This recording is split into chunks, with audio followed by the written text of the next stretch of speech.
Boissons, thé, huile, jujubes, chocolat, tous ces produits vendus légalement au Canada contiennent du CBD, une des molécules présentes dans le cannabis.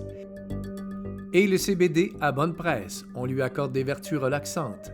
On dit aussi que le CBD pourrait favoriser le sommeil et même venir à bout de douleurs chroniques.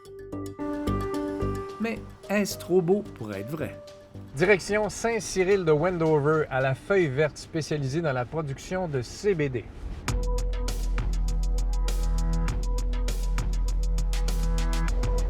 On cultive le cannabis, mais sans THC. Donc, il y a la fameuse molécule de CBD cannabidiol qu'on entend beaucoup parler depuis la dernière décennie. Donc, nous, c'est sur cette molécule-là ici qu'on travaille à la feuille verte.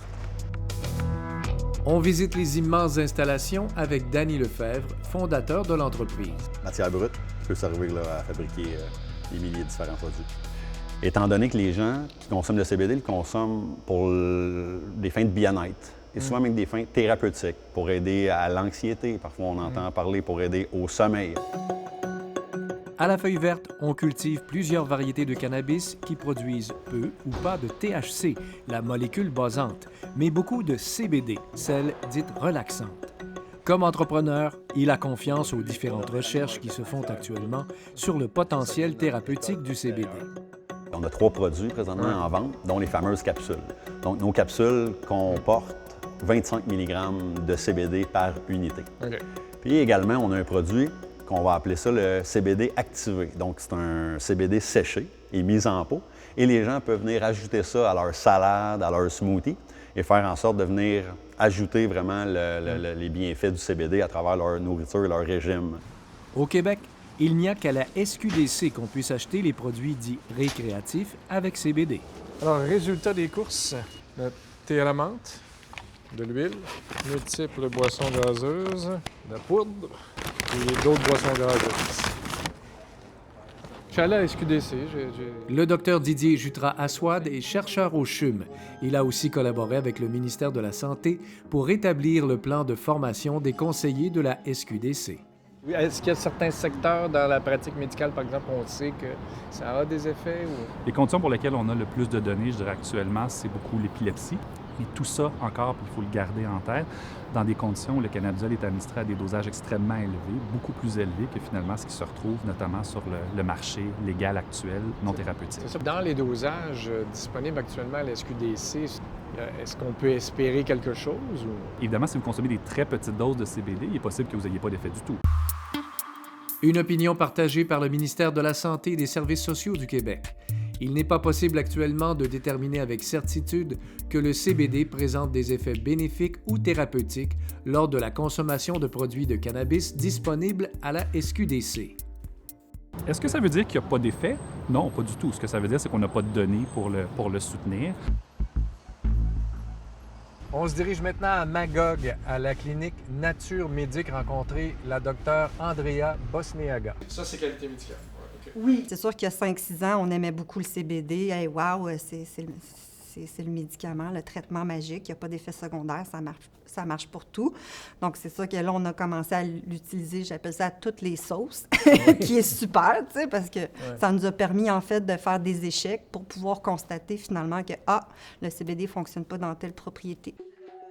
Pour Dr Bosniaga, l'utilisation d'un CBD supervisé par un médecin peut avoir des effets positifs. Donc, mon avis, le CBD sur l'anxiété, oui, il y a des belles propriétés sur l'anxiété. Sommeil? Oui, chez certains patients. Il faut les choisir. Douleur musculaire? Oui. Ouais. Oui. Le CBD, par exemple, pour qu'il fasse son effet analgésique anti-inflammatoire, il faut qu'il soit pris vraiment de façon régulière, au moins 2 fois par jour. En médical, on peut aller chercher des concentrations à du 50, 100 mg par millilitre, mais ça prend vraiment un encadrement professionnel. Quelqu'un qui a l'habitude de consulter Dr Google, qui voit que c'est 30 mg, puis en réalité, il aurait besoin de 300, il va s'enfiler 10 capsules. Là, souvent, les effets secondaires qui sont reconnus de l'huile de CBD, par exemple, c'est le reflux ou la diarrhée. Mais c'est directement relié à la quantité d'huile, en fait.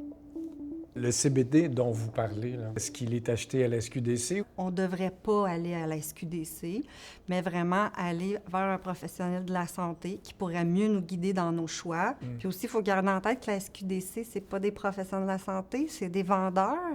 Donc, même eux, ils ont le mot d'ordre de Santé Canada qui n'ont même pas le droit de se prononcer, en fait, sur si un patient le questionne, si c'est côté santé, là, sur leurs besoins. Ils n'ont pas le droit, mais ils le font. Bienvenue à la SQDC. J'ai contacté 3 succursales dans 3 villes différentes en me faisant passer pour un consommateur. J'ai des amis qui prennent des boissons à base de CBD ou qui en fument, etc., mais c'est pas clair pour moi ce que ça fait ou ce que ça fait pas. OK, ben ce que ça peut faire, c'est un effet comme un anti-inflammatoire, comme un relaxant musculaire et un anxiolytique. Ça peut faire partie de ces effets, ça. C'est-à-dire que ça peut réduire l'anxiété. C'est sûr que c'est pas garanti 100% que ça va t'aider, là. C'est pas un somnifère, mais oui, c'est sûr que ça va te faciliter à dormir. Si on fait de l'anxiété, angoisse, paranoïa, ça nous aide à éliminer tout ça. OK. Puis si on a de la douleur, ça nous aide à ne plus l'apercevoir. Nous avons bien sûr prévenu la SQDC que certains de leurs employés avaient le conseil facile.